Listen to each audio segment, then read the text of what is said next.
So not having the right home buying plan for 2025 could cost you thousands. And since so many of my clients are asking and thinking about buying homes in the current months, I wanted to go ahead and make this video. We are going to cover the loan approval process, searching for homes, getting a contract accepted, and so much more. First, you need to decide if home ownership aligns with your goals and it's what you really want to do. To do this, it's important to think about where you see yourself in about 5 years. Do you expect any significant changes to your income? Do you think you'll need more or less space than what you have now? And are there any changes to your budget or your household on the horizon? Those are things that I'm talking about, like job changes, kids moving out, retirement, having kids, getting pets, and maybe parents moving in. Think about what might be coming your way and if any of those changes might impact your home buying decisions. It's important that you plan ahead and find a home that fits where you think you're going to be from now and through the next 5 years, but don't look too far out because it's really hard to determine what's going to happen in the market or your needs and fit all that into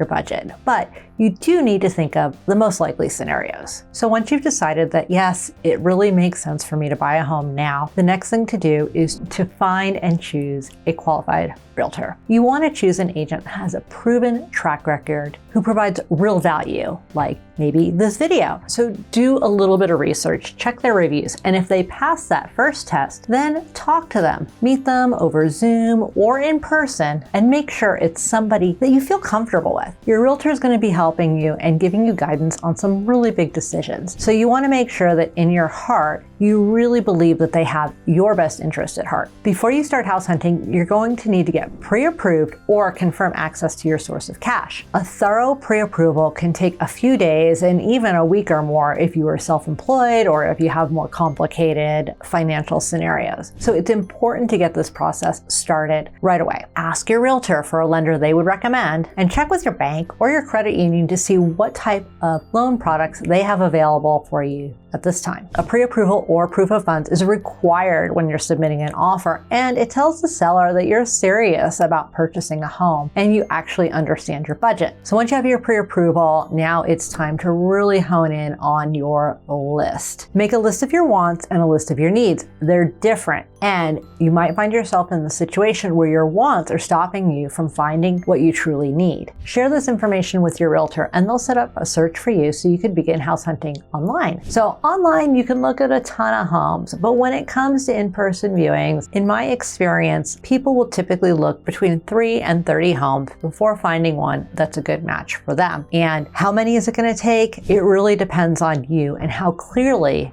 you know what you really want. Next is time to make an offer. Once you find the home you want, your realtor is going to help you understand the current market conditions and what we call comparables. These are our past sales that can truly help you understand what is the right price for that home. Once you submit an offer, be prepared for negotiations and a little bit of give and take. Sellers may choose to negotiate any items in the contract. Most commonly, it's going to be price and concessions, but sometimes they have preferences on the earnest deposit amount, the close of escrow date, and really any other terms can come up in a negotiation. But once you've had that give and take and you come to an agreement, that's when you go what we call under contract. And so that's once the offer is accepted. And that is when everybody has signed off and we've come to a meeting of the minds about the terms of the contract and it's all in writing. And now is when the work really begins. The first thing you're going to do is start with a home inspection. It is so important that you hire a professional to inspect the property for potential issues. In Arizona, this is done within the first 10 days or as soon as possible after going under contract. Inspectors have a checklist of things that they review. They inspect the roof, the HVAC, weather permitting, and they'll typically spend 2 to 3 hours going through the property, checking for issues and documenting everything they find. I have a bunch of information about what to expect in your home inspection, but we'll save that for another time. Once you have the inspection report, there may be some items that you can get the seller to fix, and there's a round of negotiations to address any necessary repairs or concessions with the seller. There are some very tight timelines and important deadlines that must be met, so make sure you're in constant communication with your realtor to make sure that the important issues that you need to have addressed are top of mind. The next step in the purchase process, once you have agreement on repairs, is the appraisal. Now, if you're using a lender, they're going to go ahead and order the appraisal. If you're cash, in general, there's no appraisal unless you've specifically said that you will want one. So the appraisal is an independent third-party valuation about the value of the house. So they're going to look at the market conditions and comparable sales, similar to what you probably did with your realtor before submitting the offer. And the purpose of the appraisal is so that the lender doesn't lend on a value that's more than what the home is really worth. The appraiser is an independent third party, and the lender will hire an appraisal management company who will hire an appraiser so that they can make sure that they are truly independent and not being influenced by the buyer. During this time, the lender is also going to be reaching out to you to request other documentation to help finalize your mortgage approval. Another step in the contract process that's been happening all along in the background is the title search and title insurance. So in the contract, a title insurance company is specified. They're going to research the property and provide title insurance. And this insurance protects your right to ownership. It's different than homeowners insurance, which protects you and your property in case of damage. So separate from the title insurance, you're also going to need to contact a homeowners insurance company to get your quotes and figure out who you want to use for your homeowners insurance. So once you know about your homeowners insurance, you have your title insurance in place, you've completed your inspections, the next thing that's going to come out is your closing disclosure. About 3 days before closing, your lender should be sending you a closing disclosure. It's important to review this document because it provides additional details about your loan and what it's going to look like as far as payment, interest,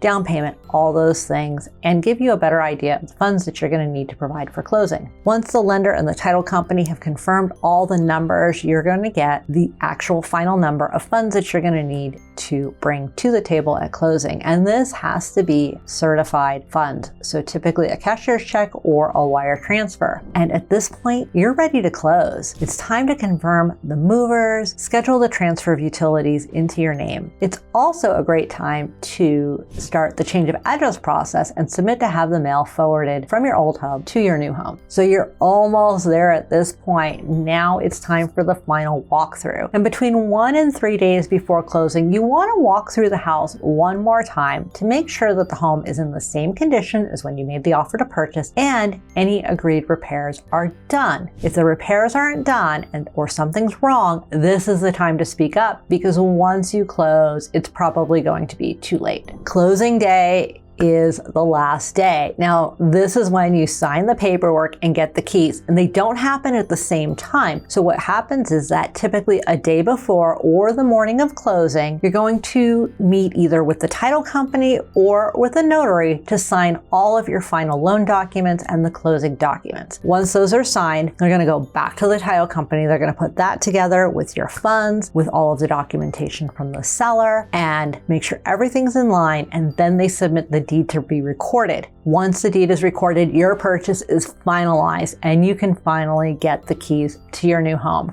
Congratulations! This is when you made it to the finish line and all that's left is to move in and settle in to your new home. I know this is a lot, but this is one of the reasons why a trusted realtor is there to be a great guide for you and help you all along the way. So I hope you enjoyed this video and you learned a lot. Comment checklist in the comments below for a copy of your personal home buying checklist. If I can be of help in any way, my contact information is down below. And know this, not only can I help you here in the Prescott area, but I can also help you through my trusted network of realtors throughout the country. So thank you so much for watching, and I'll catch you next time. Bye.